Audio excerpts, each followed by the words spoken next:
For as long as the medium has existed, steam locomotives are a popular thing to portray in film.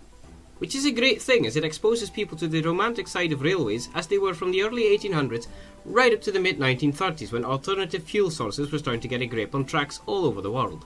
However, most people wouldn't be surprised if I told them that almost every steam train in modern media has been inaccurately portrayed. And to stage right, the Hogwarts Express. Everybody knows this train, with its iconic crimson steam locomotive at the helm, crossing this just as iconic viaduct. As a railway enthusiast myself, I sometimes carry railway-related literature on my person if I ever get bored. And when I turn the page on any steam locomotive wearing a red livery, it always seems to spawn this one question. Is that the Hogwarts Express? Now, to the people who ask these questions credit, red is not a common livery for kettles to wear. But that still doesn't make every red steamer under the sun the Hogwarts Express. So, what is the actual Hogwarts Express? Well, this is her. Or rather, a source rendering of her, because I still haven't had the chance to film her in the flesh yet. Or, well, metal. The locomotive is a whole-class locomotive, otherwise known as a 4900 class, from the Great Western Railway.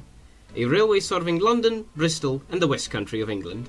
All with a type of engine known as mixed-traffic engines, which means that they can pull both passenger as well as freight trains. Their most common duties were on semi-fast passenger trains and excursions, although they weren't uncommon on express trains.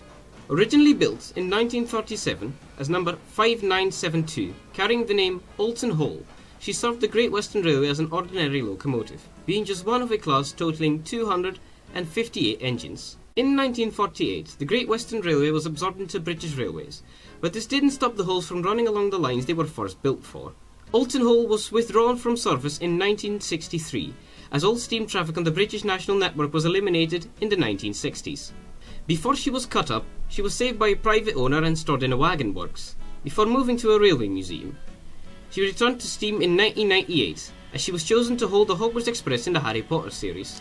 Interestingly, she wasn't the first engine to be chosen to play the part, as Taw Valley, a locomotive of a different class on the Southern Railway, had previously played Hogwarts Castle for rail tours to promote the fourth Potter book. Sadly, Taw Valley was deemed to be too modern-looking by Chris Columbus, the director of the Potter films. In order to play the part, Olton Hall was given the name Hogwarts Castle, and the branding on her tender changed from British Railways to Hogwarts Railways, and was repainted, being the first Great Western Railway engine to carry crimson as a livery. The name Hogwarts Castle has become somewhat of a joke among railway enthusiasts, as there was another design of Great Western locomotives which were all named after castles. But this was an older design held in much higher regard due to the engines being express locomotives.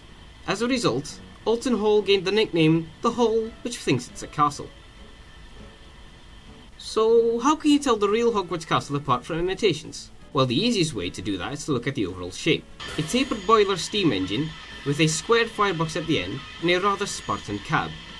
Other details include just two rods on the outside of the frames, a big brass safety valve bonnet, a lack of a steam dome, and this copper chimney cover, which is a true Great Western characteristic. So how is this locomotive inauthentic from her Great Western sisters?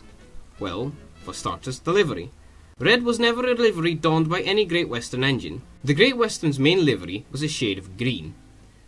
Other than that, the name Hogwarts Castle is more in line with a different class of Great Western locomotives.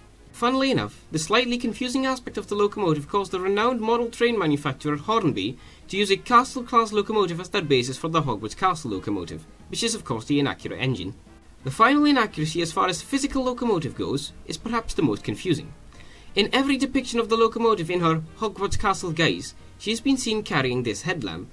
This is especially odd since British steam locomotives didn't have fixed headlights.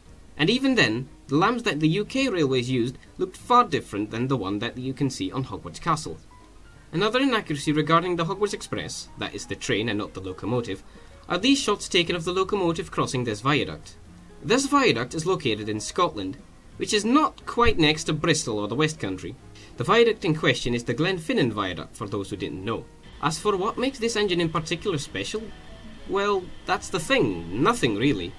She's not the last of her kind, she's not a unique design, she didn't even achieve anything notable during her service.